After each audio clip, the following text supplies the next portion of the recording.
WrestleMania, and it's in no. Buzzing up, buzzing up. Clearly, we have a fever, guys. Tomas and I have a bit of a we're at a bit of 110 apiece, I would say. But it's not because either one of us are sick, but because it's WrestleMania weekend. We're both all kinds of fired up. We're sad that we cannot be in Philadelphia. I told myself I was not going to go to Philadelphia this year, but fuck you, everybody, for posting on social media and making me want to be at the Superstore. Fuck all of you. I hate you guys. 1 year ago, we were at Los Angeles. We were at SoFi Stadium. We got the whole WrestleMania experience. It was probably my favorite trip of all time. Nothing will ever take that memory away. I can't wait to do it again.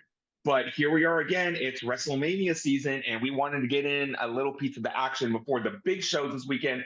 I hope everybody is going to have a fantastic WrestleMania weekend. We've had so much go on this week. We've had Monday Night Raw. We have AEW Dynamite. We had a crazy interview. What? AEW Dynamite doesn't count. We're looking at WrestleMania.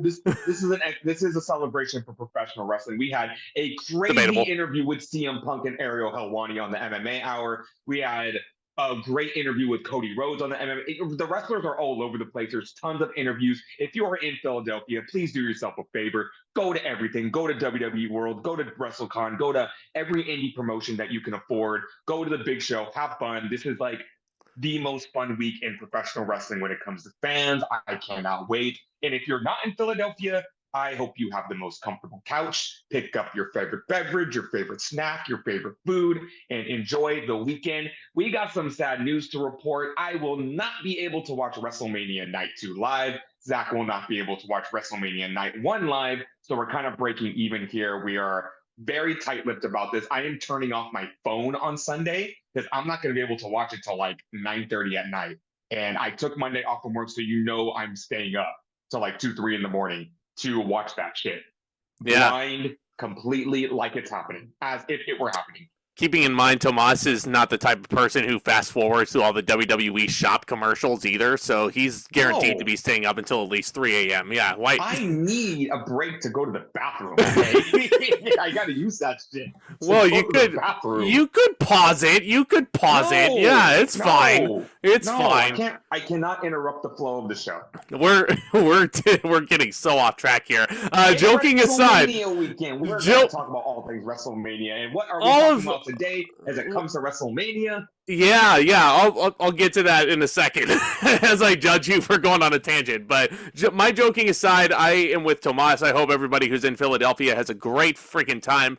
I hope there is so much crying in the stands when Cody finally finishes the fucking story. But anyway, all the best WrestleManias and all the best stories seem to end in a number 0, don't they? We're gonna rewind back a little bit. 30 years ago, WrestleMania 10, probably one of, if not my favorite, like old school WrestleMania from like the first 10 years or so. This one is right up there with WrestleMania 3, even though it definitely feels like, yeah, the wrestling may not be the best across the board. There's 2 phenomenal matches on this card. But you just feel like, I don't know, you just, like, for the first time, it feels like WrestleMania is like a huge deal again after a horrendous WrestleMania that was in Las Vegas the year before. This one, they go back to Madison Square Garden where it all begins, and this one you have where it all begins again, like WrestleMania 20, it seems like. But and you talk about the horrendous WrestleMania 9 that was the year prior. It definitely feels this year WWE recognized that, and they literally run back the main event from the year prior, because we'll be talking about the big main event that is Bret Hart versus Yokozuna for the WWF title. But here's the thing. Bret and Yoko have some side rivalries going on that feels like, you want to look at WrestleMania 30 when they were like, oh, we want to get Bryan Danielson in there, but we have to respect that Batista won the Royal Rumble. So we're going to do like a 50-50 here, and we're going to talk about later on how Vince McMahon, this is the first WrestleMania without Hulk Hogan. So Vince McMahon is trying to make a new Hulk Hogan and Lex Luger. That's not going very well, but damn it, Vince is still trying to shove this man down our throats. I'm not saying Luger wasn't over, but he was committed to getting Luger a title match on this show. But we all knew, again, it's basically Vince wanted Luger, but the fans wanted Bret. They wanted Bret to get his win back from Yoko. It was, a load of bullshit the year prior. Not only Bret losing the title to Yoko, but Hulk Hogan coming in and literally cucking Bret out of the moment. And, coming in and stealing the title from both Yoko and under Bret's nose. So I feel like this is definitely a redemption, and we have one hell of a rivalry to go over as we go into this opening contest. Oh, yes, we do. It is still, for my money, Tomas, and in my personal opinion, the greatest pay-per-view opening match of all time. It is a tale as old as time, rather. Brother versus brother. It is Bret Hart settling the score with his little pissant brother, Owen. Now, this is, I believe, the very first brother versus brother match in WrestleMania history, and this one really set the tone for, it set such a high bar for every other brother versus brother encounter that I don't think it could hold a candle to this one. No disrespect to Jay and Jimmy this weekend, I'm sure they're going to have a freaking banger, but this one, like, it's just the technical mastery that was on display and the storytelling. This wasn't even as long-term of a build as it was for Jay and Jimmy this year, because their issue started at SummerSlam last year. Bret and Owen didn't start their whole conflict until Survivor Series the previous November. Yeah, and Zach, this is one of those moments where I really, really, really wish Greg Morgan was doing it here with us, because we know he is the walking encyclopedia, not only when it comes to old school wrestling, but when it comes to the Harts. So he would have every single date, he would have every single show memorized to a T to give us a thorough plot synopsis of what's going on here. But we're going to try to do our brother Greg some justice here, like we talked about at Survivor Series. The Harts had a family Survivor Series match where all the Hart brothers teamed up, and that's where the tension started to begin for Bret and Owen, because I think, according to the video package, Owen was never tagged once into the match, and he got very upset over that. So that's when the tension... I believe what happened is Owen was in the ring with Shawn, because Shawn was captaining the opposite team, and Owen was the only Hart family member eliminated from the match. Oh, thank you. Yes. Other than that, it was a clean sweep for Bret and his brothers, and Owen started getting really jealous, and there was a bit of an argument there, and Bret has constantly said throughout this build that he will not fight his brother. He refuses to fight anybody who shares his last name. Bret and Owen go into the Royal Rumble the next year. They challenge the Quebecers for the tag team titles. The Harts lose.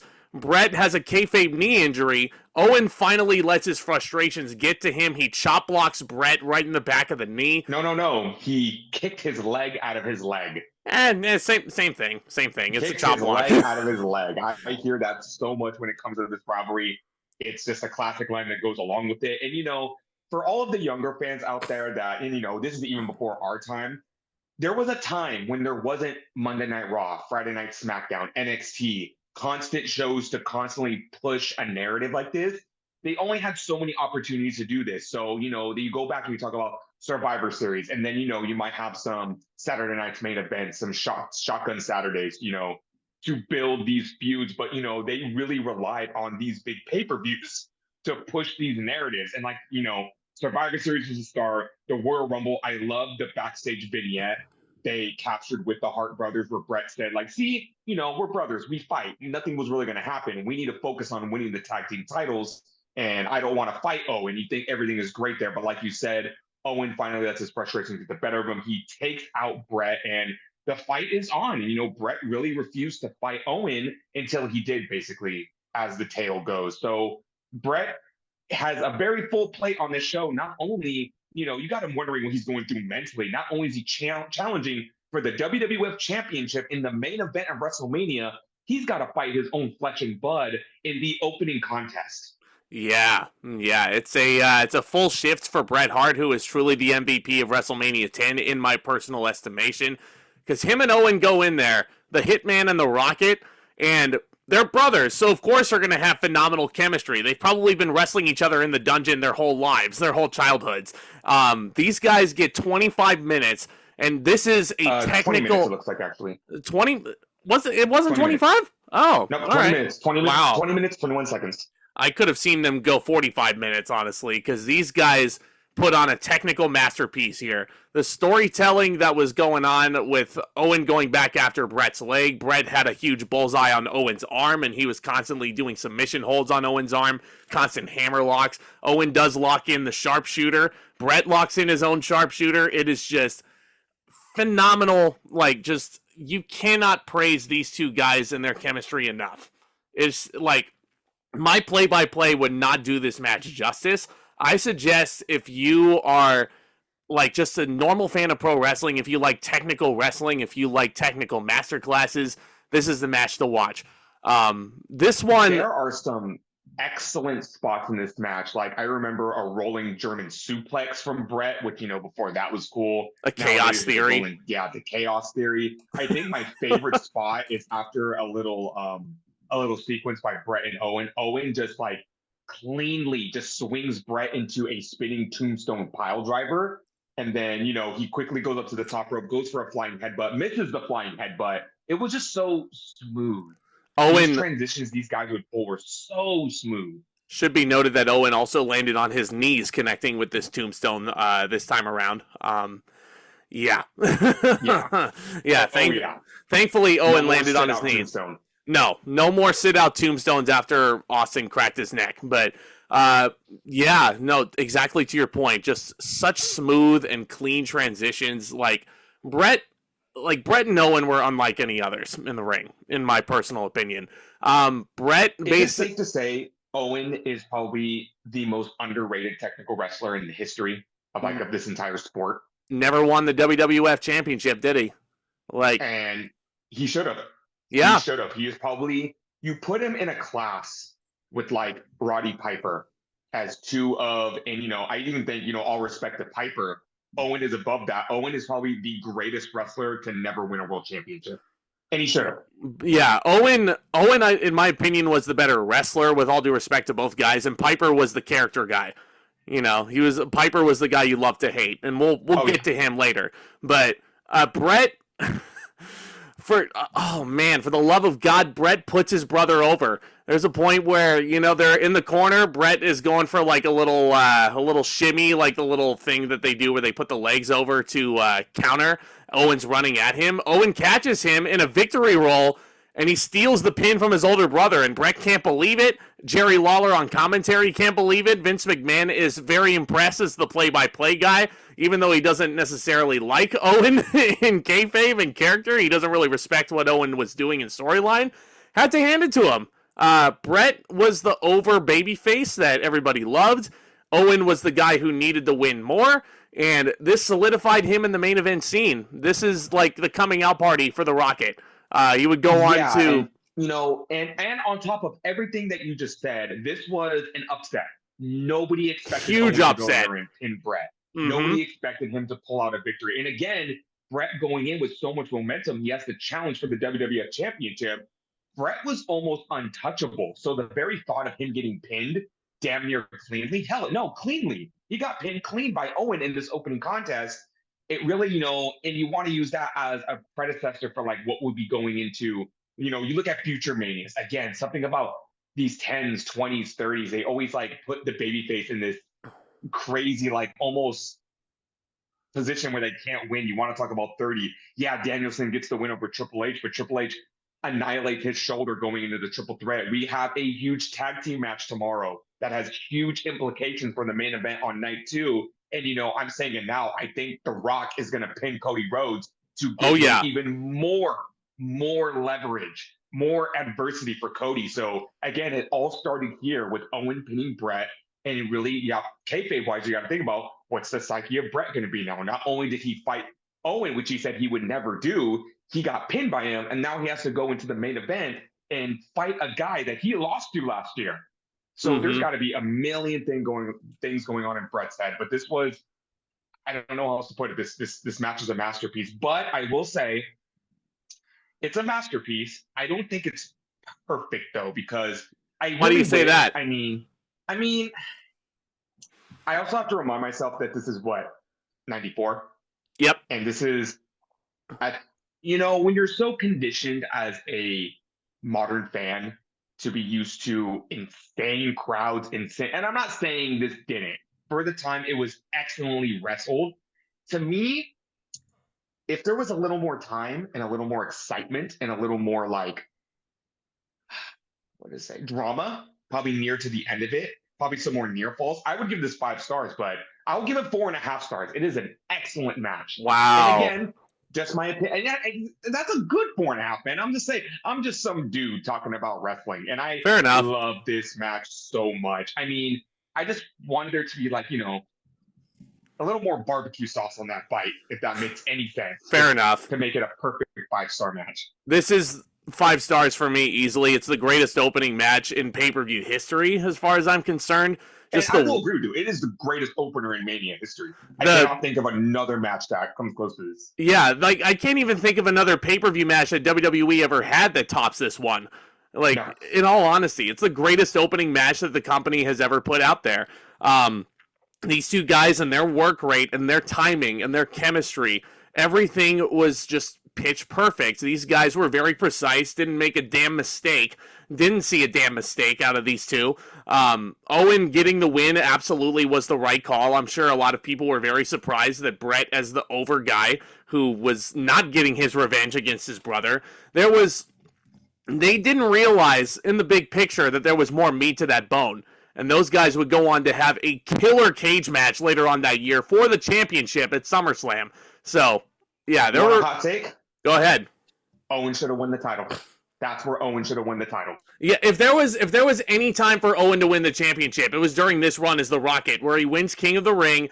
Probably should have beat Bret in that cage, but, you know, Vince was going in a weird direction where he wanted Kevin Nash to get over, of all people. So, and again, we will be talking about this. You know, this is going to be an ongoing theme in this review. Vince is still reeling from the loss of Hulk Hogan. And to be fair, I don't think there would be that's a huge blow to WWF. You've got to realize that. Losing Hogan, like, you know, that's like Babe Ruth getting traded to a different team. Like, how do you recover from that? So Vince didn't realize what he had in his roster, but to be fair, there wasn't a lot. And, you know, we're going into a very dark period in WWF where Shawn Michaels, Bret Hart, and The Undertaker are going to be holding this promotion on their shoulders with their knees buckling. It's a very difficult time for the WWF, and Vince is trying to find Hogan's replacement. We're going to be talking about that Luger. You talk about that with Diesel. And while Vince is too preoccupied trying to find that next megastar, he's quite frankly neglecting the in-ring technicians he has. You know, Bret is the biggest star, but, you know, his booking may have been a little questionable. He's going to start going into some very strange feuds. But like Jerry the King Lawler and Jean-Pierre Lafoot. Like, you know, again, I really wish Greg was here because he could smarten me up with all of this, you know, that wrestling knowledge that he has. The executioner, Terry Gordy under a mask. Freaking exactly. So yeah, a post overdose Terry Gordy at that point. But yeah, and it's like this is the era of WWF where like a lot of the good stuff is about to end. And a lot of the bad stuff is about to begin. Like, you know, you look at this card and there are guys that are in tag teams that are going to get pushed to main event status. And you're like, what the fuck was Vince thinking? He's got Bret, he's got Shawn Michaels. You know, The Undertaker is making his rise. Triple H is about to make his debut in the company. And it's just like, and you know, in a couple years later, he's going to lose Randy Savage. Like, that's going to be he loses Randy Savage in 1994. This is the last WrestleMania. Okay. This is the last WrestleMania Savage works as a wrestler, I believe. Not to get too ahead of ourselves, but Owen, you know, just to set the tone for the rest of this card, because, you know, you see it in this card. Like, I don't want to say this is a two-match show, but this is definitely one of those when they go back and they talk about these manias. The moments are there. Like, the moments are there, but the rest of the card is just like kind of head scratching. Come to think of it, I have a question for you, because Bret and Owen allegedly, like, you know, went through this match detail by detail, just like Savage and Steamboat did. Do you think if this match were to take place in a later era that the crowd might have turned on Bret Hart and they might have started rooting for Owen as kind of a journeyman? Perhaps, you know, because the crowd, you mentioned the crowd, and they were very heavily behind Bret Hart. It was very important to Bret, and I've heard him say this in interviews, it was very important for him to come out of this looking like the hero, while looking solid in defeat. That's why he kicked out at 3, brother. It's because he's got to stay strong before the main event. And again, you talk about that story of all this adversity that Bret's facing. Not only having to fight his brother, but losing to his brother, and he has to fight Yoko in the main event, and he doesn't even know who he's facing because Yoko's defending the championship before the match. That's why Owen had to continue his pissant behavior during this match, and that's why Owen's performance was so damn perfect. This is one of the defining matches of Owen Hart. You put Owen Hart in a modern day environment, he could be the greatest heel that ever healed, and I think the crowd would still cheer for him. Because he's just that damn good of a wrestler. Case in point, like Kevin Owens. Owens nowadays, exactly. Ironically enough. Boy. But anyway, all right. Next up, we have a very strange match with some good workers. I will say that now. It's a mixed tag team match. Ha ha ha ha ha ha. We'll get to that in a second. As Bam Bam Bigelow and Luna Vachon team up to take on Doink and Dink the Clown. So let's talk about this now. This is match of the night right here. I stand corrected. Here's the thing. Bigelow, one of the greatest big men that ever lived. Yeah. Heavily, in an era where Vince wanted a big guy, why not Bigelow? He was like the quintessential Haas. He had the athleticism. He had charisma. He was a great worker. Why not push Bigelow? He was a trailblazer. Bam Bam Bigelow, exactly. we don't talk about him enough. We see agile big men all the time, like Bronson Reed, Ivar, Keith Lee calls himself Limitless. None of those guys, I don't think, would have gotten their foot in the door had it not been for what Bam Bam Bigelow did for the industry. Yeah. Because his style, he could have, phenomenal matches with other big hosses, I don't know about Andre the Giant around this point. Andre was no longer with us at this point in Mania history, but he could put on Diesel. He could put on great matches with anybody. Goldust had a phenomenal match with Bret Hart at King of the Ring the previous year. But Absolutely. Here he is, and with his main squeeze in a mixed tag team contest. Luna Vachon, again, so underappreciated in this industry. May the woman rest in peace. She was never treated right under the WWF umbrella. They're going up against a pair of fucking clowns. Why? Before we get into that, why does it feel like every single time we watch Luna Vachon on a show, she is being humiliated? The mixed tag with Mark Merrow, Goldust, and Sable, getting pinned all the fucking time by Sable at the Royal Rumble, and here she is now, just totally underutilized. And here's the thing. Doink is probably one of the most interesting characters in professional wrestling history. You don't say. Because the man behind the face paint, may he burn in hell, was a good worker, was a good wrestler. So this is actually not Matt Bourne under the Doink gimmick at this stage. This would be Ray Apollo. Okay. Just to kind of keep the lineage correct. Matt Bourne, I believe, would work with the double Doink gimmick at WrestleMania 9 the previous year with Steve Kern. Doink, with Steve Kern. Yeah, Evil Doink was the best iteration of Doink, though. Honestly. Here's the thing. It's a crazy gimmick, and I loved it because, it was, a clown, but not only was it a clown that could wrestle, it was a clown that, had so much depth to his character because you talk about the Evil Doink stuff. It was a character for the kids, but at the same time, it was it was very hard to explain, but I don't hate the Doink character. I thought the Doink character was great. And the fact that, no matter who was under the face paint, they could actually wrestle worth a damn. Dink, however, little person. That was Vince's favorite. It's a mixed tag team match. Men fight the men and the women fight the little people because little people aren't actually people. Yeah, half a person. Dink can only wrestle Luna Vachon. Bam Bam Bigelow obviously can go wrestle Ray Apollo. So when Bigelow and Doink were in the ring together, I thought it was fine. Yeah. Of course, I don't want Bam Bam Bigelow in this position, but I'm sitting here thinking, if you were going to do this, why not just be Bigelow and Doink one-on-one? Yeah. They could actually wrestle a decent match. This match would have been way better if it was just Bam Bam and Doink one-on-one. When you had the jokes with the small guy going in there and humiliating Luna Vachon, and you have Vince sitting right there at the commentary table saying, "What a matchup!" Fuck you, Vince. fuck you, Vince, for humiliating Luna like this. But Doink misses a whoopee cushion, and Bam Bam pins Doink with a diving headbutt, which a man of Bam Bam Bigelow's size should never be doing. Nobody should be doing a diving headbutt ever. You know, Benoit, but I'm gonna give the match 2 stars because I did appreciate what Bigelow and Doink were doing one-on-one. Yeah. But I mean, I might let's talk about this aftermath because it was so awkward. So Bigelow and Luna win the match, and then they hold down Dink because Bigelow wants to give him a splash. He should have. And then he goes for the splash, but Doink pulls Dink out of the way, but Bigelow still connects. No. They go for a double splash, Luna and Bigelow. And then Doink tries to pull Dink out at the last second, but Luna still connects with her splash. And it's just very awkward.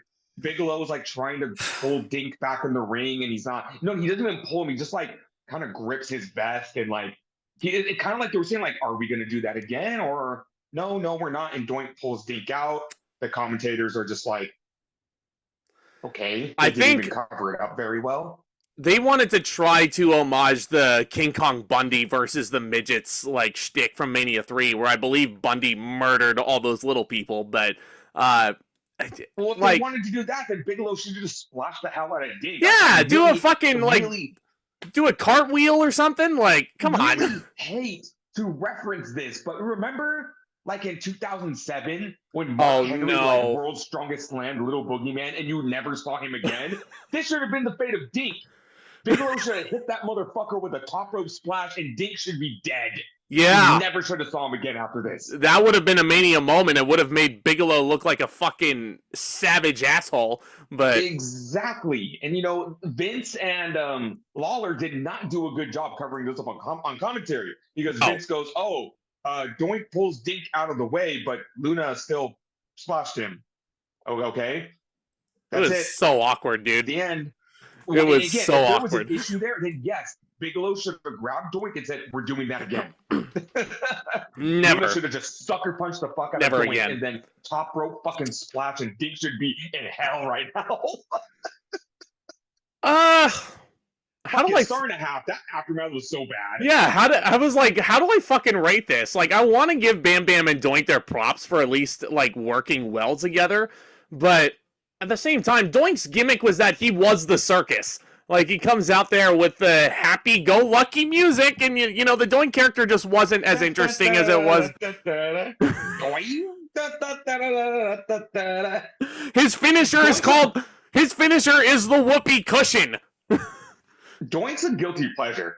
I'm gonna say that right now. Like, Christ, it's crazy. It is, man. Again, like I want to tell people to watch it, but don't. If you really want a real in-depth on Doink the Clown, watch the fucking Dark Side of the Ring episode. Dude, you will get depressed afterward. Dude, I rewatched that and I don't know what to think. I don't know what happened to the original Doink anymore. Like, it's such a huge like true crime mystery now. Like, it's like, so weird. A Doink Gate. We joke about Beefy Gate. There's Doink Gate too. And there's that's why Doink Gate. At the beginning of when we got into this match, like, Matt Bourne, may he burn in hell, because I hope he is. Like, fuck that guy. Yeah. You'd have to be a real asshole if you make Hacksaw Jim Duggan not like you. But exactly. Anyway, yeah. Fuck it, star and a half. Yeah, I mean, Bam Bam and Doink worked well together, but you didn't have to humiliate Luna like that, and the awkward aftermath was weird. It's a very generous star and a half, honestly, because, again, I have a soft spot for Doink. I really do. Speaking of guys who I have a soft spot for, fuck, you ready to open this one up?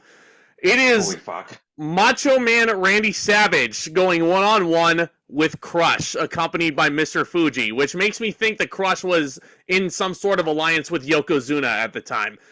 Oh, okay, so where do we start with this? Macho Man Randy Savage makes his entrance, and you can tell that WWF was still treating him like a huge deal, but you could tell he was just going through the motions at this point. Hogan was gone. Savage was just kind of like meandering throughout the mid-card on his own. He was still there, but it reminded me of when Stone Cold Steve Austin was kind of wandering the upper mid-card in 2002. Didn't really have much of a direction. He was just kind of going through, like, okay, you know, you can tell that you know, the lights are on, but nobody's home. Not like Savage was taking a bunch of drugs, but his passion wasn't really in it much anymore. But WWF was still trying to treat him like a huge deal. He was still coming out to Pomp and Circumstance, which is still one of my favorite entrances to this very day. This match with Crush just has, like, I don't know what the heat was behind this thing, but what Let me ask you this, though. Yeah. Do you think, you said Savage was getting treated very well in WWE, quote unquote. Do you think Vince was doing that because he kind of knew? He kind of knew, like, oh shit, Hogan's gone. As we know, Turner comes for Savage. As we know how Vince would bury his top talent on the way out, like, yeah, this is the first big instance of that. Now, well, it should be noted. Vince, go ahead. I get it, because, you know, this is just the wrong circumstance for Savage. I would say, like, if you really want to make Savage happy, you put the WWF Championship on him, but Bret's the guy right now. I think Vince is a little more preoccupied trying to keep Bret happy because, you know, he has his guys. He has Savage, he has Bret, he has Shawn Michaels, he has Diesel, he has Razor Ramon. That's the fabulous five right there in the WWF. He's kind of lost everybody else to WCW. And again, little did he know, Savage, Ramon, and Diesel would be on their way out too in just a couple years, leaving him with only, you know, Michaels and Taker. And Bret. Well, Michael. And, you know, and this time, yeah, you leave Taker out because Taker hasn't quite made it there yet, even though Taker wasn't. Was Taker on this card? Taker was injured. So what happened was he had some nagging injuries, and yes, this is the first big WrestleMania in the streak where you don't see the Undertaker on the card, doesn't have a match because he was dealing with some nagging injuries even at this point in 1994. So what happened is he challenged Yokozuna for the title in a casket match at the Royal Rumble. And you remember it probably took like 9 or 10 guys to beat up on the Undertaker and put him in the casket for Yokozuna to retain the title. And then they had that weird thing where the camera was pointing down inside the casket. You have Taker laying there, and then Taker says, "I will never rest in peace." And then it's like he's descending up to the fucking heavens, and it's Marty Jannetty as a stunt double acting as the Undertaker. It's so fucking weird. And Taker then returns. See you at SummerSlam, everybody. Yeah, see you at SummerSlam. Yeah, he comes back looking like the Undertaker that we all know and love for a long time. He comes back with a full thing of facial hair. Comes back to fight Brian Lee, the fake Undertaker, in the main event of SummerSlam. So Taker's we already talked about that. Taker's not on this card. Randy Savage and Crush here. Don't remember what the story was behind this match, but it should be noted. I don't know if I mentioned it already. This is Falls Count Anywhere, so anything goes. Huh? For the first time? Is this for the first time? I don't know. In all honesty, but it is. And if somebody wants to fact check this, you go right ahead. But if this is the first case of a Falls Count Anywhere match. There's a reason why they talk about the first fucking ever confusing match and not the first ever Falls Count Anywhere match, because the rules of this fucking match made 0 sense. And you know what? No sense. Killed the match. It Yeah. absolutely killed whatever credibility, whatever, you know, sense of flow, sense of psychology. Absolutely killed it. And I don't want to jump the gun, but I feel like, I don't know if they did, because I'm sure it was the intended finish, but it's probably something clicked in Savage's head. It's like, you know what? This is go dumb. home. This is not working. Yeah. This is not fucking working. Because when you explain the rules of this match, I swear they go to that finish like twice. And in the third attempt, it's over. So it's like, something tells me, something probably clicked in Savage's head and told Crush, this isn't fucking working. We're going home. You also run into the problem here, because you can pin your opponent anywhere in the building as Falls Count Anywhere rules dictate, but it's like a Texas death match now. When you pin your opponent outside the ring, that opponent now has 60 seconds to get back into the ring. And if they don't get back into the ring, then they lose. So why even add this extra layer? So here's the thing. It felt like a Falls Count Anywhere match mixed in with a last man standing match with elements of an Iron Man. I wanted you to say that. I wanted you to say that. Yeah, because the last man standing match is stupid, isn't it? No, it's not. It's stupid. It was sprinkled with elements of an Iron Man match, because every time they would score a fall, Mean Gene Okerlund felt the need to say the winner of the fall is Randy Savage. The winner of the fall is Crush. I'm like, why? What's the point of that? I don't get that. And also, Randy Savage attacks Crush during his entrance, and Crush, like, immediately squashes it, and he pins Savage within a minute. Like, way to make the Macho Man look weak, you know? Exactly. There was one spot and only one spot only that I liked in this match, and that was Savage's elbow drop to the floor. Yeah, like didn't even put an elbow drop through the table. There's no tables. There's no real weapon spots in here. Like, but considering what a crazy spot that is, Savage did not need to kill himself on his show. No, he did not need to do that shit. Savage did. Yeah, no, love you, Randy. Love you, Randy. Thank you. But yeah. You want to explain the spot that you and I are both thinking about, the one that absolutely kills whatever flow and momentum this match ever dreamt of having. Also, by the way, Crush, not a great worker. Not really, huh? He was part of Undertaker's BSK crew, but yeah, Bryan Adams wasn't really the greatest, was he? No.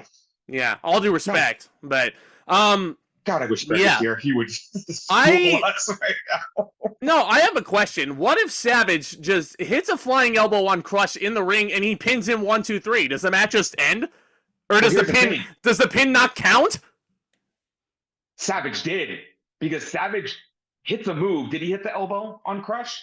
I don't know. I don't remember. Elbow on Crush, and then he starts dragging Crush out of the ring, and then Vince McMahon, this is very important, Vince McMahon himself says, why doesn't Savage just go for the pin? Oh, no, you're right. So Savage hits the flying elbow inside the ring, then he rolls Crush to the outside and makes sure to pin him on the outside. And Vince, Vince is asking this question. Hey, listen here, you idiot. You made this match. Yeah, you made the rules. Your idea. You made the rules. You know that Star Wars meme where it says, wait a minute, I thought this whole operation was your idea. That's what I felt like saying. Like, you can't, Vince, you cannot question the inconsistency. You can't poke holes into your own plot.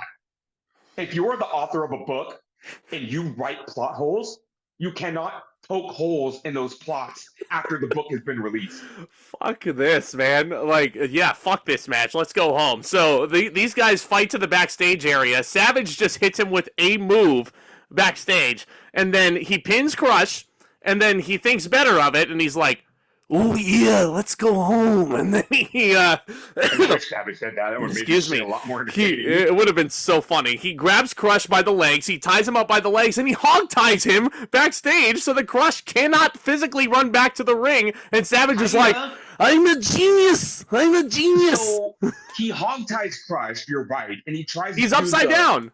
He tries to do the Home Alone bit where he pulls him upside down.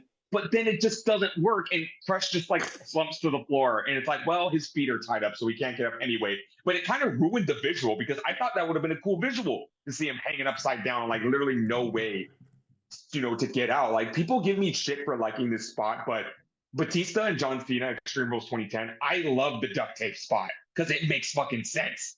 Because he can't stand. It's PG. And Adams upside down would have made a lot of sense, but his feet are tied, whatever. It's not like if Savage really wanted to be cool, he would have fucking did it Undertaker style, hooked him up to a motorcycle and dragged him all across the arena. No, you know what would have been even cooler?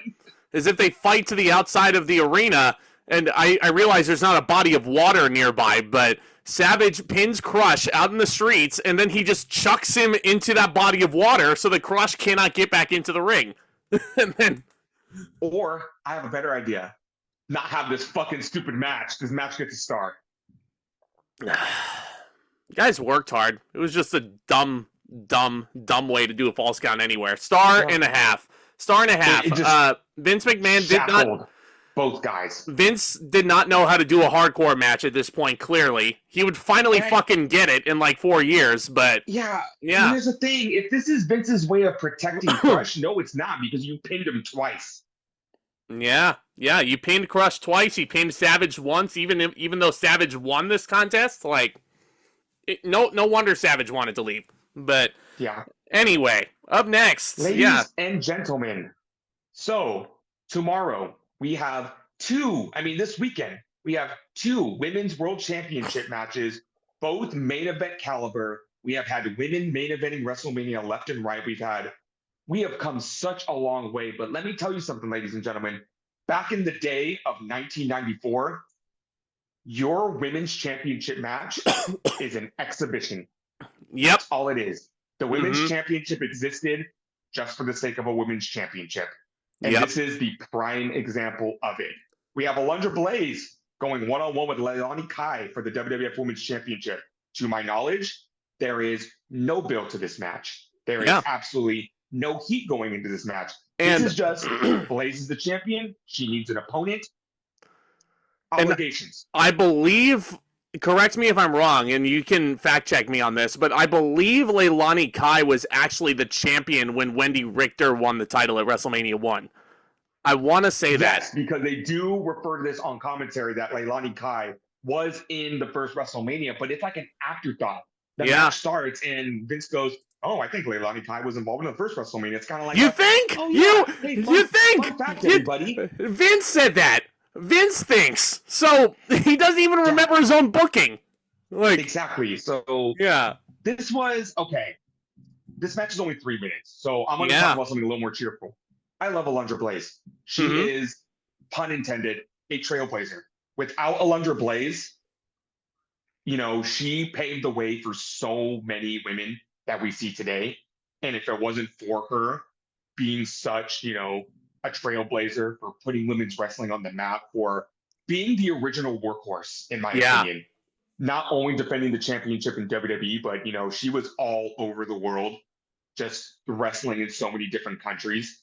We were at the WrestleMania where she got inducted into the Hall of Fame. I didn't know who she was. After that Mania, I went back and watched so many of her matches, and I'm like, damn, she's so fucking cool. I wish a 1994 Alundra Blayze existed today, because she is just so fucking cool. I wish she existed like 20 years after this. Could you imagine her and Beth Phoenix in a clinic of a rivalry? God. Yes. It's like you're staring into a mirror. Like, you know, dual doinks. You have dual doinks. Now you have dual glamazons here. You look at Alundra Blayze, and I'm just like, wow, she's like Wonder Woman. Everybody looks up to her. She is just so fucking cool, and I can't get over that. But here's what I noticed from this match. It's only 3 minutes long. Neither of these ladies get a chance to get out of the gate. And there is this cruel running joke where Jerry Lawler says Alundra Blayze is ugly. Jerry Lawler, fuck you. If Alundra Blayze is ugly, then I don't want to know what beautiful is. So get the fuck out of here. Get the fuck out of here. So with that in mind, Alundra Blayze pins Leilani Kai. There was no doubt about it. Blayze was winning this match with a bridging German suplex.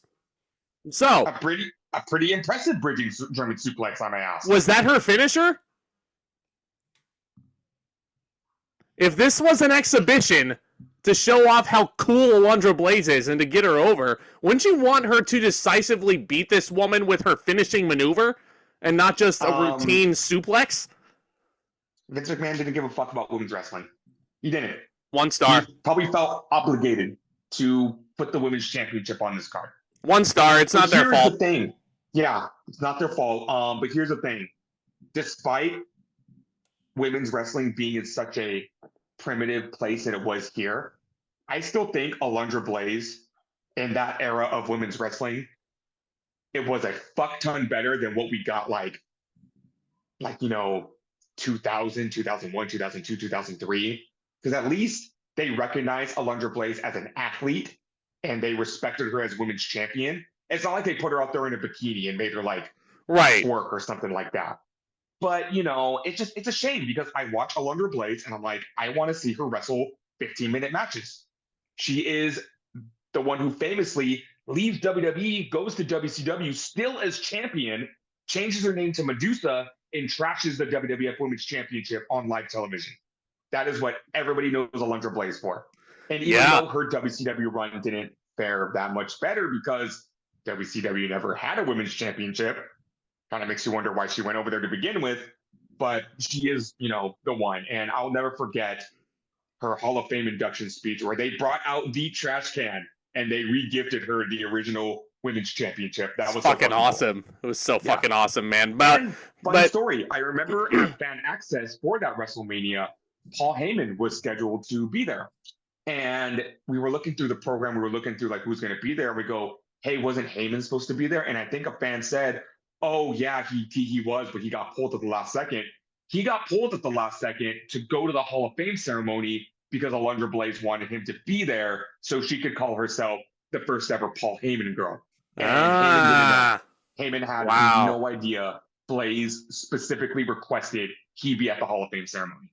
That's crazy. Which you think would be a fucking default that Heyman would be there, but believe it or not, there were wrestlers booked for access while the Hall of Fame ceremony was going on.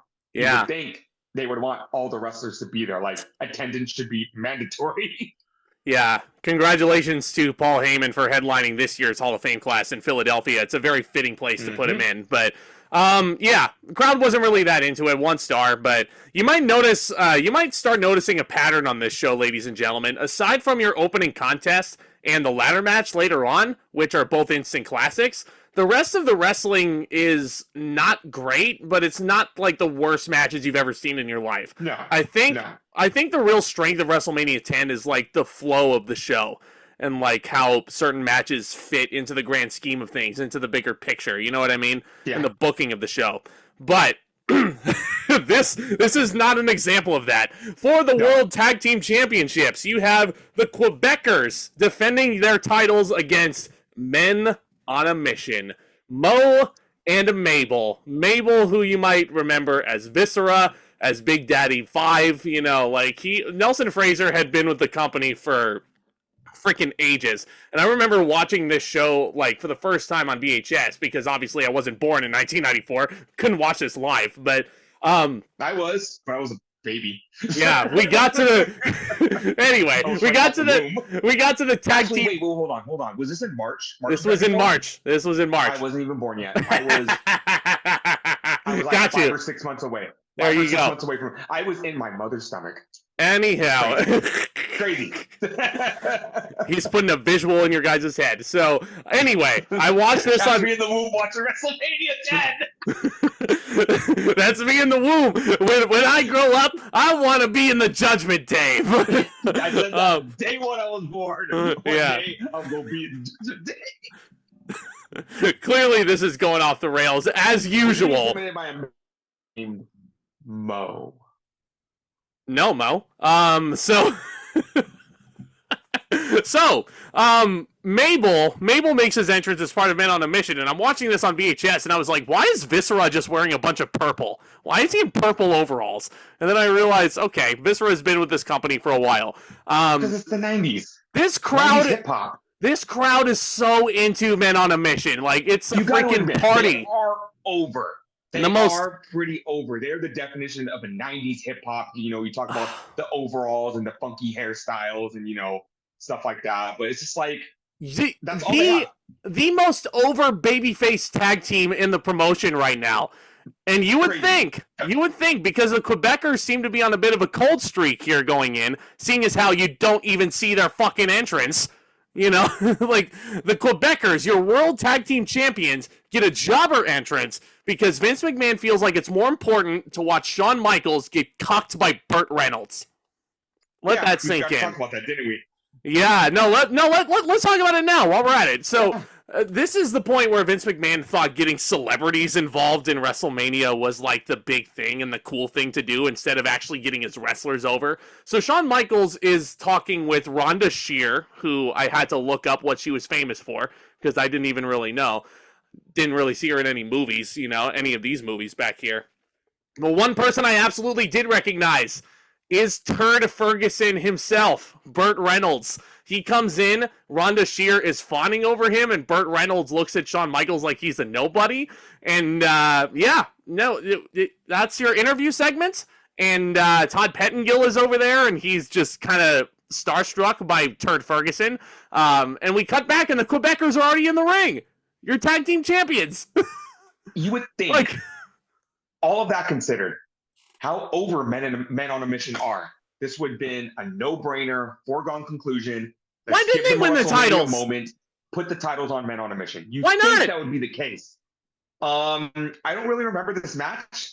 I'm sure it was a whole lot of nothing. WrestleMania 10, ladies and gentlemen, the tag team title match goes to a count-out finish. after 7 minutes. Almost 8 minutes of a lot of nothing. Yeah, Mabel, of course. So Mo is the heat guy, being the smaller of the two large men. Mabel gets in there, and he's running wild. He hits a spinning heel kick. Mabel crushes Pierre on the floor. Jacques is the legal man. Mabel hits one of his finishing maneuvers on Jacques, but before Mabel can pin him, because Mabel looks very tired, Johnny Polo pulls Jacques out of the ring. Johnny Polo would later go on to become Raven, much more famously known as Raven, and it's a very young Raven in the WWF. But he accompanied the Quebecers to ringside. He was their manager. He pulled Jacques out of the ring, and the Quebecers leave. It's a count out. These are dumb baby faces. You can't win on a count out. Like, you can't do it. This was Vince's very, very, very, very, very, very lazy way of giving the baby faces the win, but for some reason didn't want to take the tag team titles off the Quebecers. Like, why? I don't get it. Who would they lose them to? Where would the Quebecers over? Like, it made sense of the Rumble because it, added to the downfall of the Hart Foundation. But again, give the men on a mission a WrestleMania moment. That would have been great. They win the titles. They probably would have got a nice pop. Oscar probably would have started rapping again, and everyone would have went along with it. Men on a mission holding the titles over their head. It would have been a cool visual. Probably one of the worst booking decisions on this show, if not the worst booking decision, to not have men on a mission win these belts. But star and a quarter. I mean, these guys tried. Yeah. I mean, they only got 7 minutes. They only got 7 minutes. We joke about men on a mission, but they were over. They were very over. They were. Whoop, there it is. Yeah, like they were cool. If it wasn't for men on a mission, then I don't think the oddities would have gotten over as big as they did. Like, yeah. You don't believe us? Go and watch any men on a mission entrance. Like, seriously, I'm telling you. I wish Greg was here. I would have loved to get his take on something like this. I'm actually legit curious to see when the Quebecers lost these titles. Yeah, I'm gonna look it up. Yeah, go ahead. We are about to go into our first World Championship match of the evening. Yes, we are. Circle back to this because there is a part of this entrance that you want to talk about. We're going to talk about the build first. It's Yokozuna, the champion, with Mr. Fuji and Jim Cornette defending against the real American Lex Luger. Before you get to that, hold on. I have the fact here. So the Quebecers would lose the tag titles on March 29th, 1994, 2 men on a mission at a fucking house show. You could have just did it at Mania. And then 2 nights later, a week after this Mania, the Quebecers win the title right back. Vince did not care about tag team division even in 1994. Did not give a shit about it. Just telling you. Anyway. Before, in 93, Hulk Hogan jumped brands. He jumped ship. He made one of the most shocking decisions in pro wrestling, and he left the WWF where Hulkamania was born.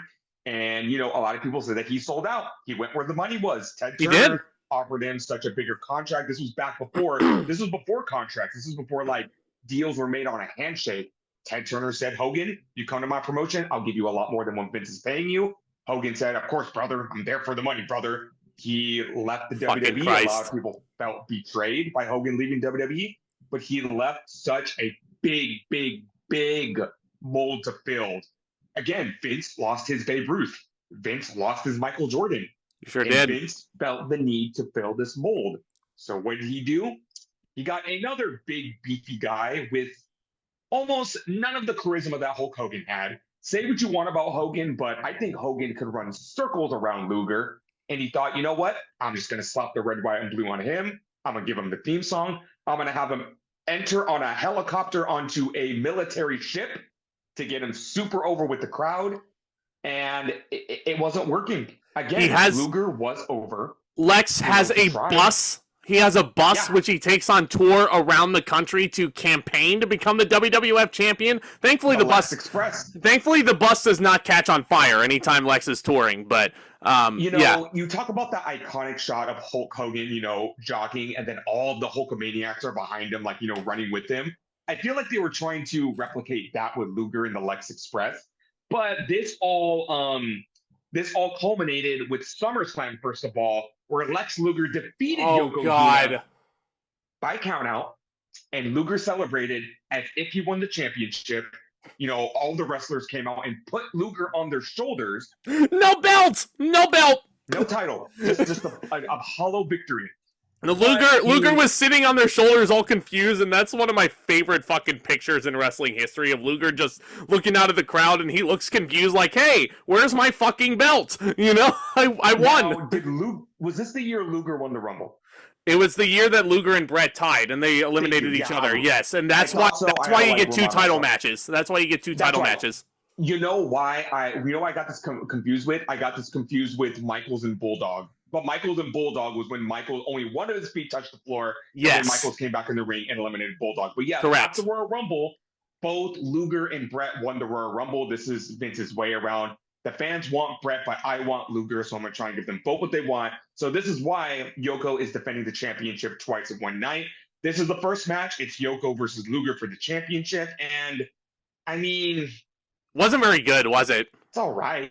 Hold on. Before really exposed Luger. Can I talk about this before we get into the actual wrestling? Yeah, like I said, Vince wants to get the celebrities involved, right? And back in these golden age into the new generation WrestleManias, these championship matches often had a formula where you had a guest celebrity timekeeper coming in. In this case, it's Rhonda Shear.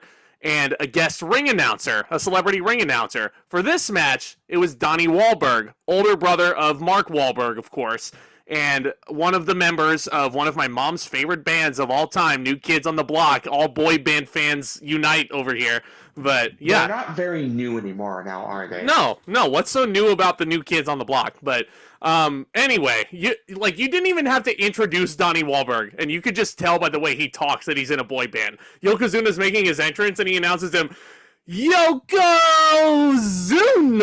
And I'm like, Jesus Christ, I don't even have to know that you're in a boy band. And I think you're in a boy band. Sure enough, he's in a boy band. The mainstream rub that Vince was trying to give at WrestleMania. And, this match, it was... Yeah. I'm going to give Luger credit. He tried. He did. Really fucking tried. He did. So did Yoko. So did Yoko. We don't talk about him enough. We don't talk about Yokozuna enough. How imposing he is. You know what? I'm going to say it. Yokozuna is the original tribal chief. Mm-hmm. May he rest in peace. Yeah, Yoko won that title back at King of the Ring, ironically from Hulk Hogan in one of Hogan's final matches in the company. I believe that was the infamous botched fireball match in WWE. But yeah, Hogan's known for botching fireballs. Yoko's been running roughshod over this company for almost a year now, and here comes Luger with another chance at redemption. It should also be noted that these title matches also very often had special guest referees. And this one had Kurt Hennig, Mr. Perfect, as the official. And the King was none too happy about this because Mr. Perfect was a very over babyface at the time. He's like, he's not going to be partial towards Yokozuna. He's not going to call this down the middle. He thinks Mr. Perfect is there to basically put Luger on the pedestal there. But to your point, Perfect is the referee, a.k.a. Vince's scapegoat. Yeah, Luger. We'll talk about that in a minute. Yeah, not to be confused with the scapegoat that the Young Bucks shouted out on Dynamite. But Luger starts making his comeback. The crowd was fairly asleep for the majority of this match as Yokozuna was establishing his dominance. Luger wakes the crowd up by body slamming Yokozuna, which is very impressive. It's a callback to when he initially did it on the 4th of July, 1993. But you could clearly, and I mean clearly tell, Vince was thinking, this is going to replace Hogan slamming Andre. Are you on fucking crack, Vince? No. I don't hate Luger. I love Yoko, but there was no way in hell that they could ever replicate what Hogan and Andre did. Yeah. I just thought that was, it was Vince's pettiness coming out. It was Vince saying, oh yeah, Hogan? Well, I can just make another one of you. No, you can't. No. You can't. There's one Hulkamania. Can't make another Andre either, so for that matter. Luger with a flying forearm. Jim Cornette and Mr. Fuji, who are both at ringside, jump on the apron to try and distract him.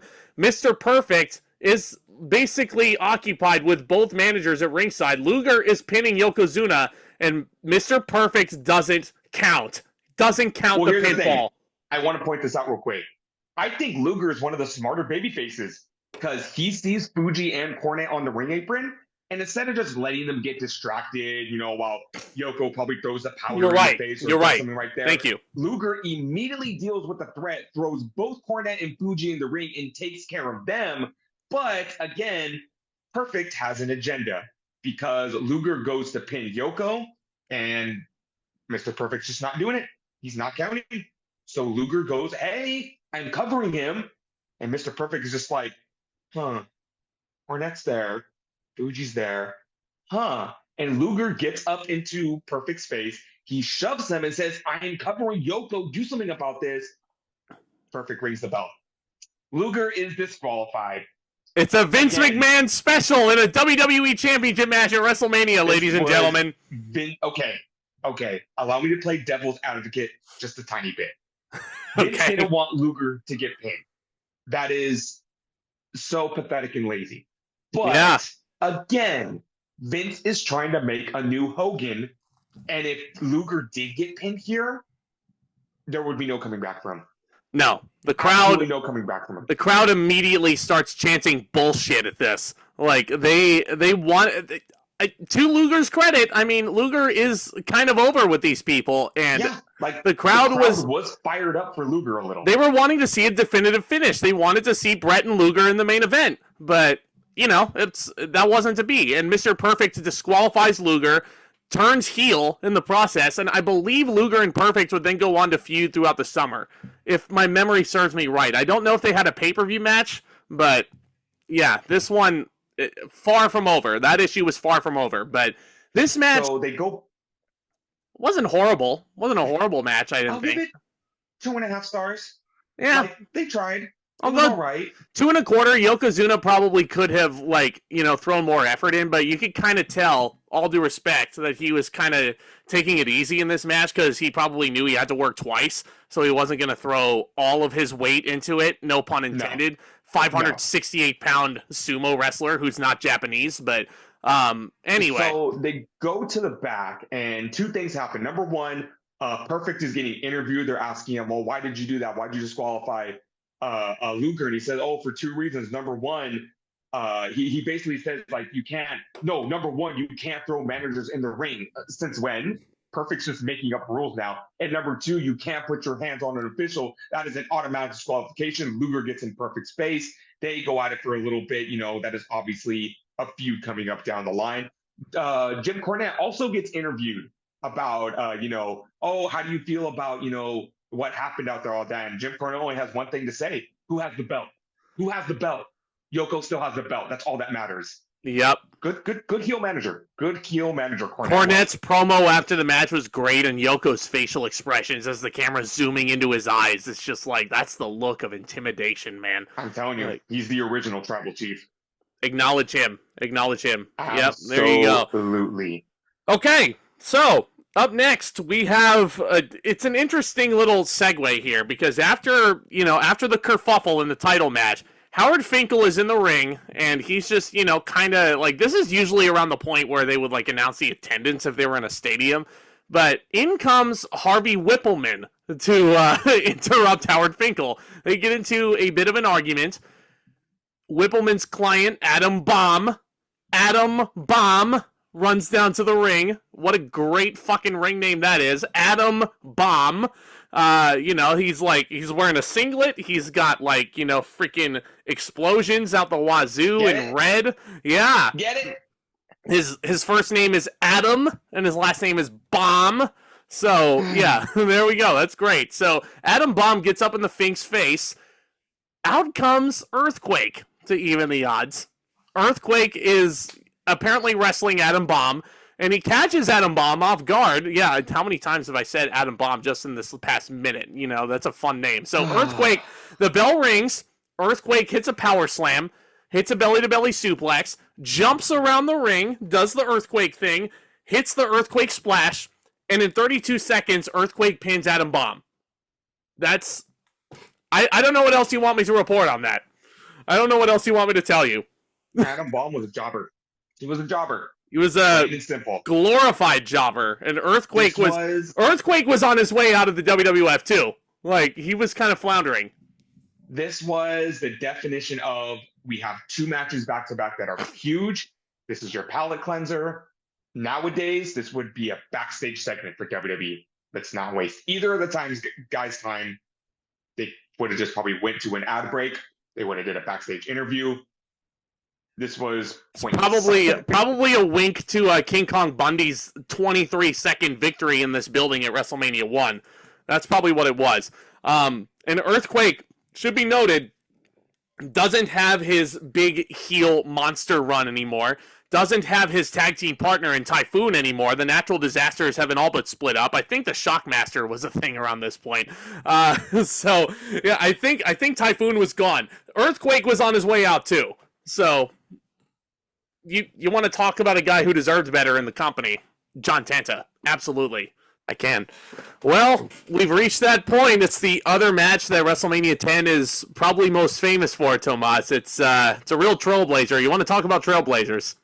Absolutely. For the first time ever in the World Wrestling Federation. And I say that because there's a lot of misconceptions about this kind of match. It kind of got started in Canada on the territories. So Stampede. When you say it's the first one, yeah, it's the first one ever. It was for the WWF, but not in professional wrestling in general. It is a ladder match, kind of a unification match for the Intercontinental titles, as Razor Ramon takes on the Heartbreak Kid Shawn Michaels. How did we get here? How did we get to this revolutionary idea to kind of crown the undisputed Intercontinental Champion? There are 2 Intercontinental title belts hanging from the rafters for this match. Yeah, Razor had won the belt.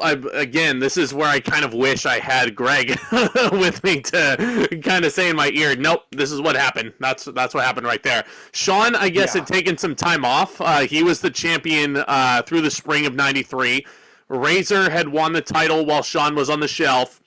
And then Shawn came back. I see it right here. And the reason why, on kayfabe-wise, Michaels was stripped of the title by Jack Tunney because he wasn't defending it enough.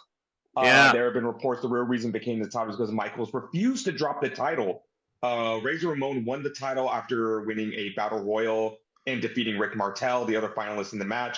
In the angle, Michaels refused to acknowledge the title change. However, he insisted he was the true Intercontinental Champion. Yeah, and they just go into the build for that match. So yeah, basically Michaels is claiming Michaels had the real Intercontinental title belt. The physical title was never taken from him.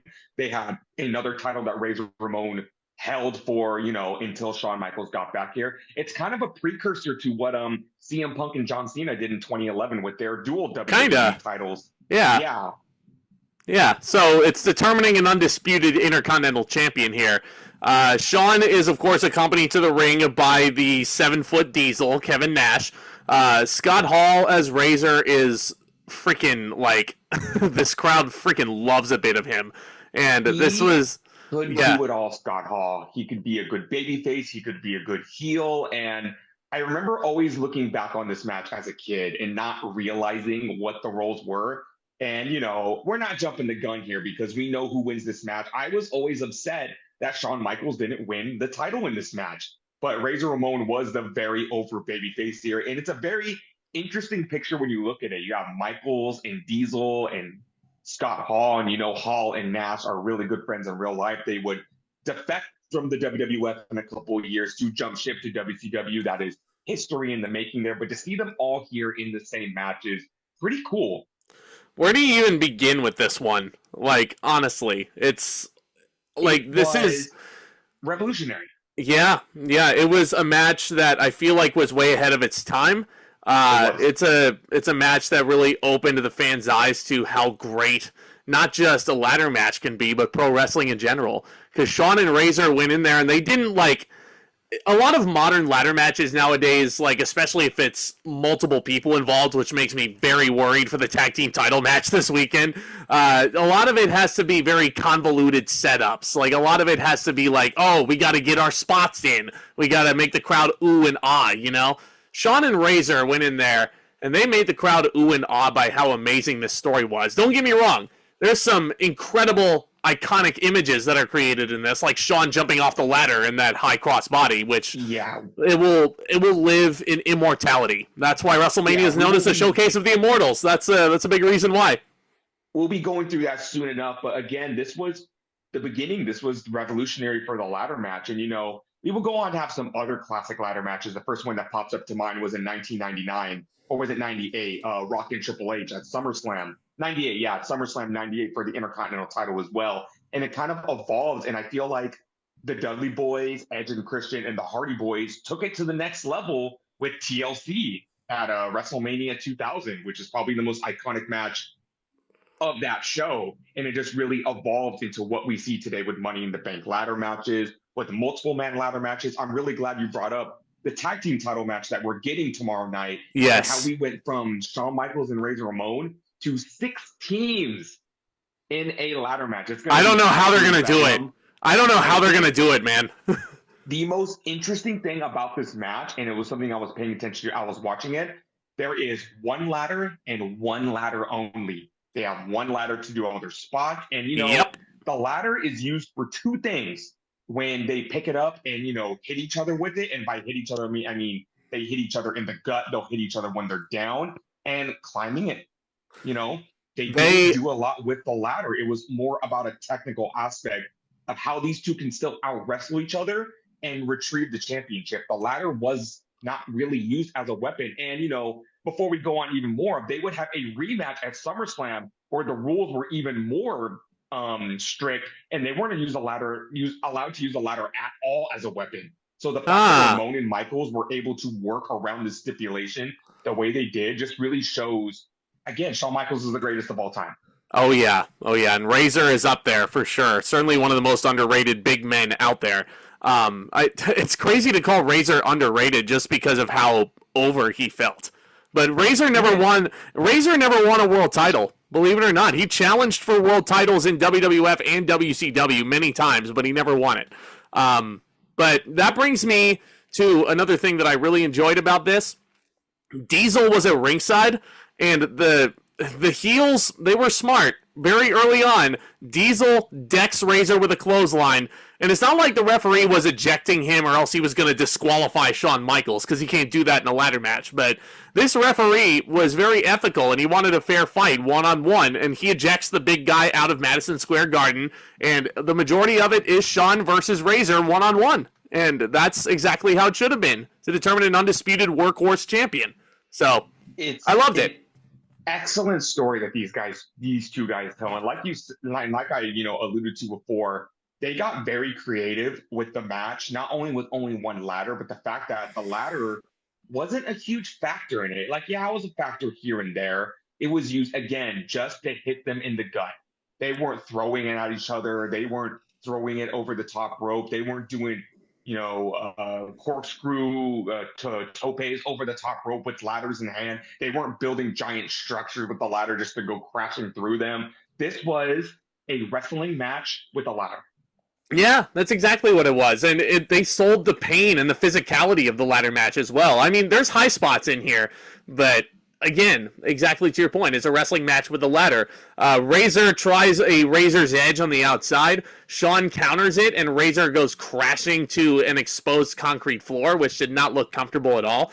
Razor, I tell you, if Razor Ramon did connect with the Razor's Edge, let's just say Shawn Michaels' broken back would have came a whole 3 years earlier. That would have been it. You never would have had Shawn winning 2 straight Rumbles in a row. You never would have had him living the boyhood dream at WrestleMania 12. Never would have gotten that. A lot of enhancement talent or jobbers would come through the WWF, and a lot of them would chicken out because they were too scared to take the Razor's Edge. Oh, it's how Jeff Hardy got his foot into the WWE, because he was there. The guy who was originally supposed to wrestle Razor Ramon said, "I'm not doing it. I'm not taking Razor's Edge." And Jeff stepped in and said, "I'll do it." And that's how he got his first exposure on Monday Night Raw. He's got a 17-year-old kid. He's got a death wish, man. But Shawn, nobody takes a bump or sells like Shawn Michaels. I'm being honest, because there's a point where Razor just whips him into the corner and there's a ladder leaning against it. Shawn goes face first into it and flips over the top rope. You want to talk about people with a death wish at that time. Shawn was really trying to prove himself here.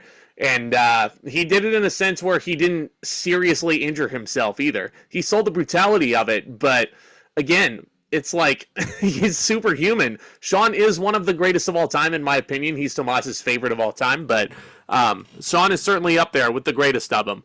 So And you really think about Shawn Michaels' position in the company, he's one of the greatest wrestlers on screen, but behind the scenes, he was one of the biggest pricks.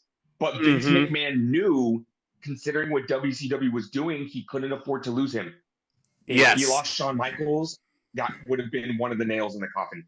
Yes. He's lucky that Shawn Michaels never walked out on Vince. But Shawn Michaels will tell you firsthand, he was not the nicest guy.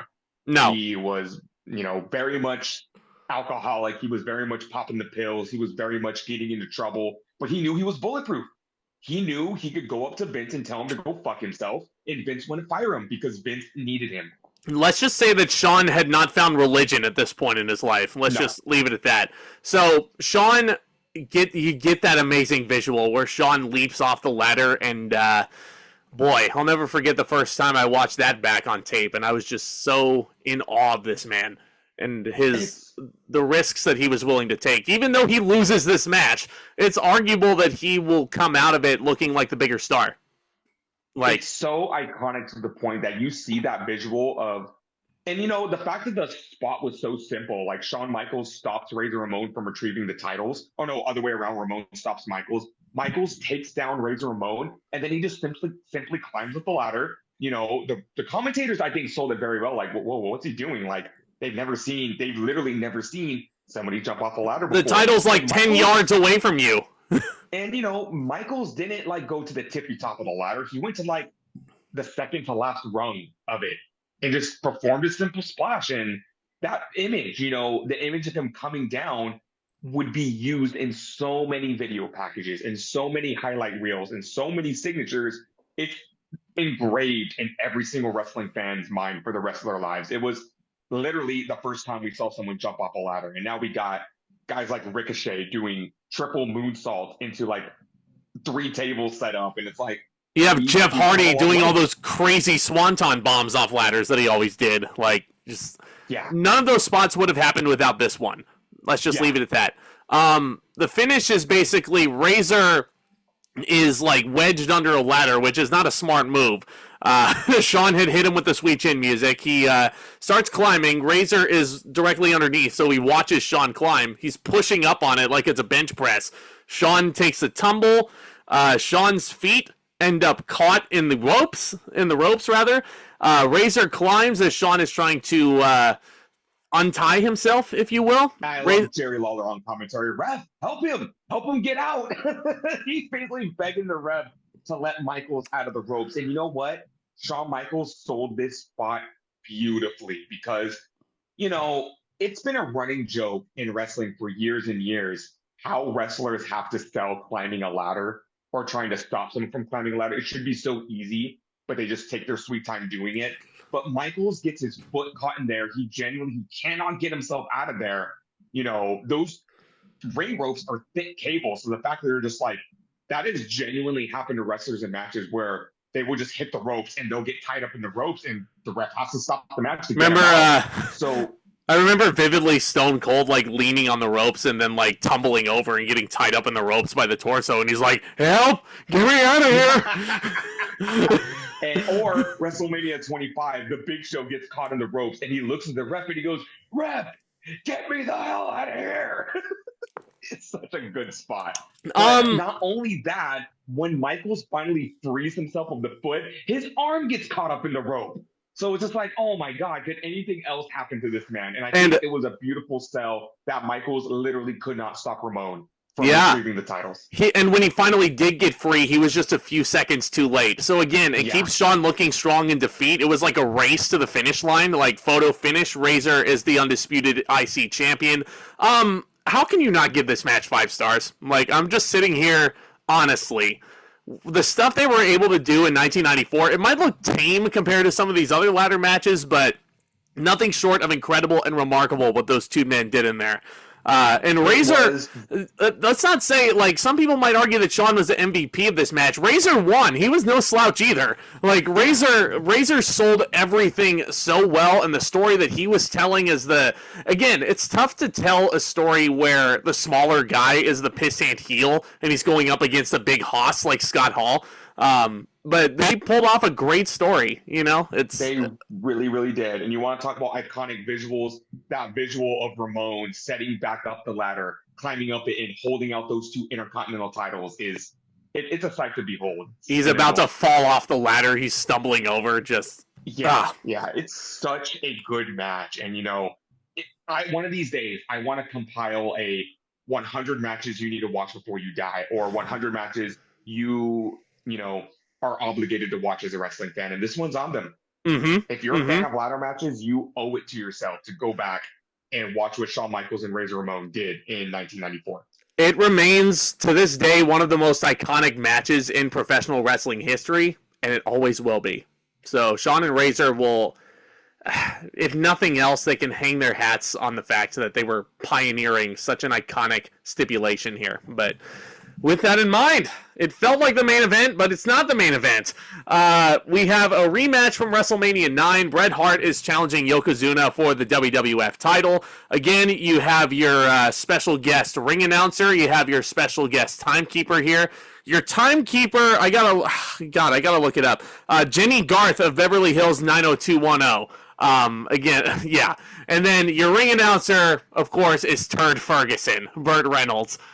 God, I love this man. I love this man to pieces. Everything he did, Longest Yard is one I can think of. Smokey and the Bandit. He's a freaking icon. Probably one of the most famous men to ever step foot into the WWF world from Hollywood.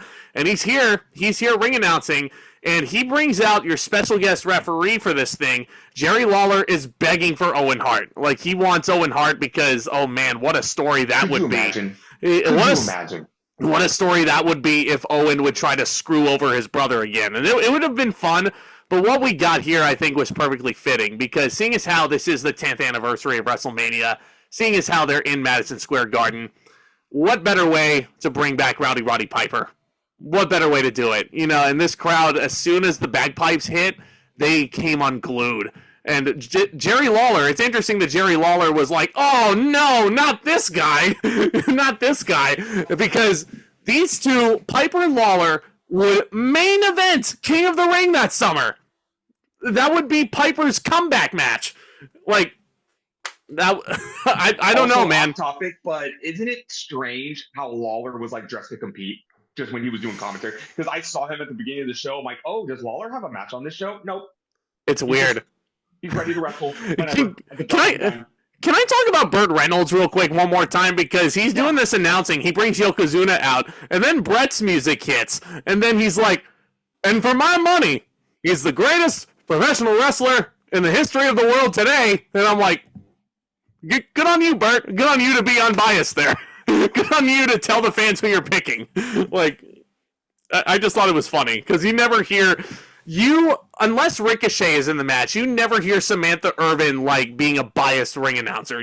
She's just there to introduce people. She's there to tell people how much they clocked in on the scales. They're there to tell people where they're from. But as history has shown, celebrities are not the best ring announcers. And the first person that comes to mind is Al Roker at WrestleMania 33. Jesus. They did not give that man a script. Burt Reynolds was way better than Al Roker. Oh yeah, I'll tell you that much. Yeah, that's not my name. That's not my name. Yeah, it's funny because he should have come out with a big cowboy hat, and he should have said, yeah, it's funnier. It's funnier than a. Yeah.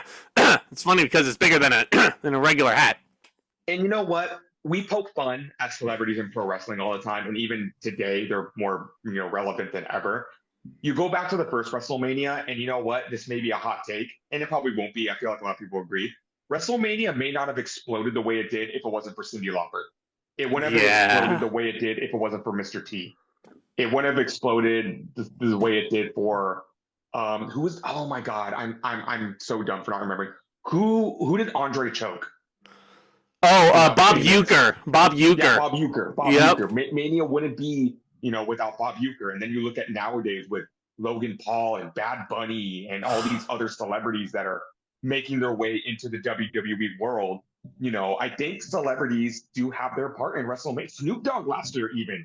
Yeah. I think there is a place and time for celebrities in wrestling. And as long as they're utilized correctly, they can be very memorable. Don't forget Don't forget Muhammad Ali at the very first WrestleMania. He's going into the Hall of Fame this year, which is bonkers. They never inducted Muhammad Ali, the greatest boxer of all time. How could you? Talk about, again, Tyson at Mania 14, and you talk about, you want to talk about iconic images. That shot of Cyndi Lauper running to, Gorilla with Wendy Richter. It's iconic. I don't think Mania would be what it was if it wasn't for Cyndi Lauper. Real quick, I got a bone to pick with the Hall of Fame. I know it's kind of a weird entity right now. It's like an event that they hold to honor the legends of the past. How can you sit there and say that it's logical to induct Mike Tyson before Muhammad Ali? All due respect.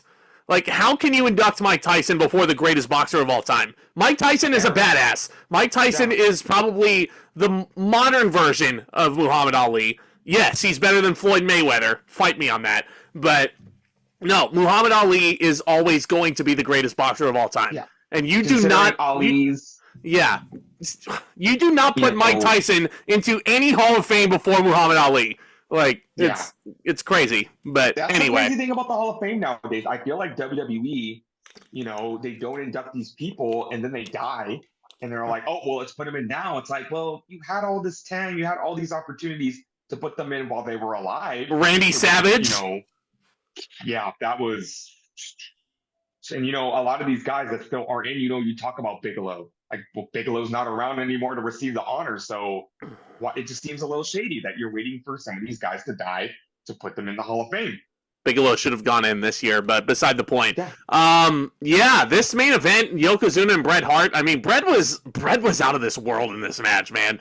Like, I would say, I haven't seen the Mania 9 match in a long time, but I think it's safe to assume that this match was better.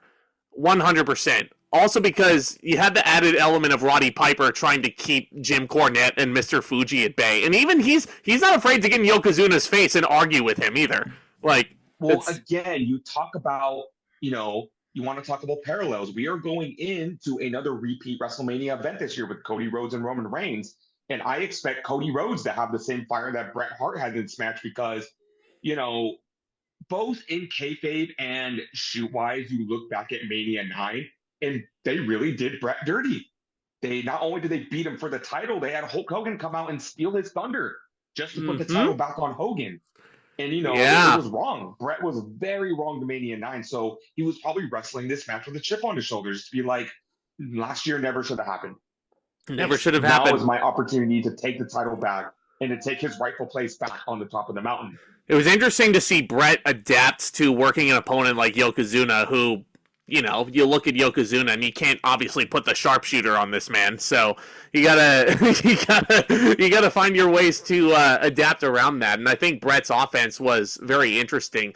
Yokozuna was definitely, he looked a lot better in this match just because, I guess he was conserving energy during the match with Luger. But hey, a man of his size working twice, like, hey, all my respect goes out to Yoko, man. Yoko just has such a commanding presence in the ring. It is very just like crazy to see. Like, he was, again, I said it once, and I'll make another reference to it. He was the original Tribal Chief. He was the original Final Boss. Like, I feel like, you talk about your Andres. I feel like Yoko was probably the most dominant giant after Andre. For all that time. Like, he was untouchable. So Bret beating him here was a big deal. Ain't that the truth? And Bret is doing the majority of the selling here. The ending of this match honestly feels like it comes out of nowhere. That might be my biggest nitpick with it. I feel like it should have been a more decisive finish, but it's so strange because Yoko goes for the bonsai drop. He loses his balance. He falls on his back. And Bret just pins him. He falls off the second rope, goes for the bonsai, and Bret pins him. Like, okay. Well, all right. You got to take consideration. Vince isn't going to let Yoko tap. No. He still has a lot of, stock in Yoko. He's supposed to be the final boss. No way. He's supposed to be this unbeatable entity. I will agree, maybe a more creative finish. I would have loved. Bret couldn't hit like a double axe handle or an elbow drop? No, hear me out. I think it would have been awesome, like an awesome callback to Mania 9 if Fuji went for the salt again. And he missed it and he hit Yoko in the face. Well, Fuji got like a quick roll up. Fuji was there at ringside, so yeah.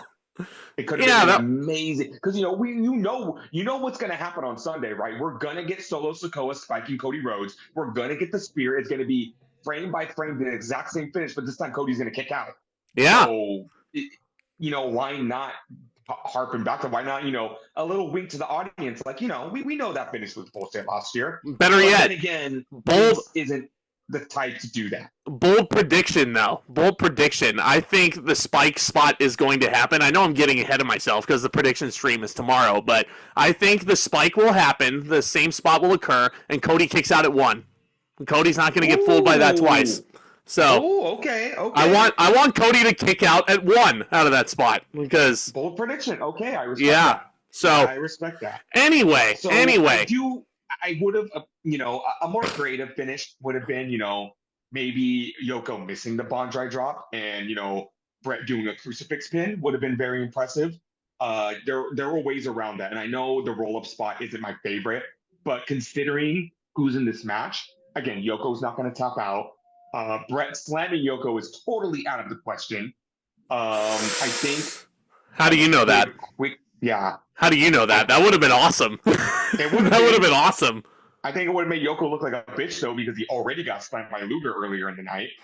But Bret doing it makes Bret look so much more badass than Lex does. Yeah, but Bret's not really known for his strength. He's, the technical wizard. He's a technical wizard with strength. The jack of all trades, right?